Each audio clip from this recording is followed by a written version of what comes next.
ದೇಶ ಸೇವೆಗಾಗಿ ರಾಜವೈಭವ ತ್ಯಜಿಸಿದ ಸುಂದರ ರಾಜಕುಮಾರಿ.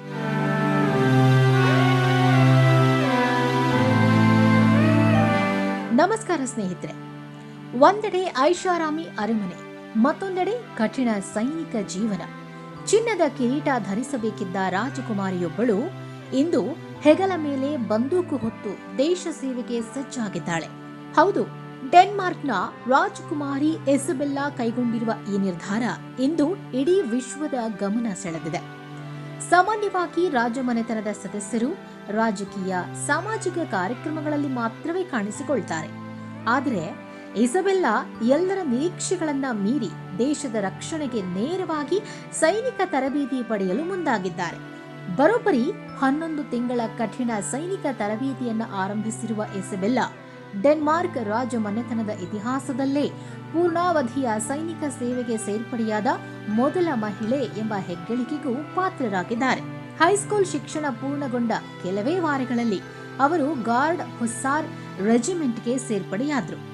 ಅತ್ಯಂತ ಗಮನಾರ್ಹ ಸಂಗತಿ ಎಂದರೆ, ಮೊದಲ ದಿನ ಯಾವುದೇ ರಾಜಮನೆತನದ ವೈಭವವಿಲ್ಲ, ಯಾವುದೇ ವಿಶೇಷ ಭದ್ರತೆಯೂ ಇಲ್ಲ. ಸಾಮಾನ್ಯ ಯುವತಿಯಂತೆ ಕಪ್ಪು ಬಣ್ಣದ SUVಯಲ್ಲಿ ಬ್ಯಾರಕ್ಗೆ ಆಗಮಿಸಿದ್ರು.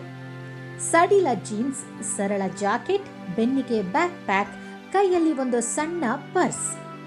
ಗೇಟ್ ಬಳಿ ತಮ್ಮ ಗುರುತಿನ ಚೀಟಿಯನ್ನ ತೋರಿಸಿ ಅಲ್ಲಿದ್ದ ಪತ್ರಕರ್ತರಿಗೆ ನಗುತ್ತಾ ನಮಸ್ಕರಿಸಿ ಸಾಮಾನ್ಯ ಸೈನಿಕರಂತೆ ಒಳಗೆ ನಡೆದ್ರು.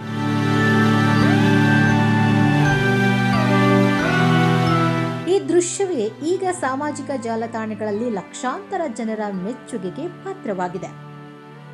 ಇಸಬೆಲ್ಲಾ ತಮ್ಮ ಅಣ್ಣ ಯುವರಾಜ ಕ್ರಿಸ್ಟಿಯನ್ ಅವರ ಹೆಜ್ಜೆ ಗುರುತುಗಳನ್ನು ಅನುಸರಿಸುತ್ತಿದ್ದಾರೆ. ಕ್ರಿಸ್ಟಿಯನ್ ಕೂಡ ಇದೇ ರೆಜಿಮೆಂಟ್ನಲ್ಲಿ ತರಬೇತಿ ಪಡೆದು ಇದೀಗ ಸೆಕೆಂಡ್ ಲೆಫ್ಟಿನೆಂಟ್ ಆಗಿ ಸೇವೆ ಸಲ್ಲಿಸುತ್ತಿದ್ದಾರೆ. ಇನ್ನೊಂದು ವಿಶೇಷ ಸಂಗತಿ ಏನೆಂದ್ರೆ, ಸಾಮಾನ್ಯ ಸೈನಿಕರಿಗೆ ಸರ್ಕಾರದಿಂದ ಸಂಬಳ ಮತ್ತು ಭತ್ಯೆ ದೊರೆಯುತ್ತೆ. ಆದರೆ ರಾಜಕುಮಾರಿ ಇಸಬೆಲ್ಲಾ ಮಾತ್ರ ಯಾವುದೇ ವೇತನ ಪಡೆಯುವುದಿಲ್ಲ ಅಂತ ಸ್ವತಃ ನಿರ್ಧರಿಸಿದ್ದಾರೆ.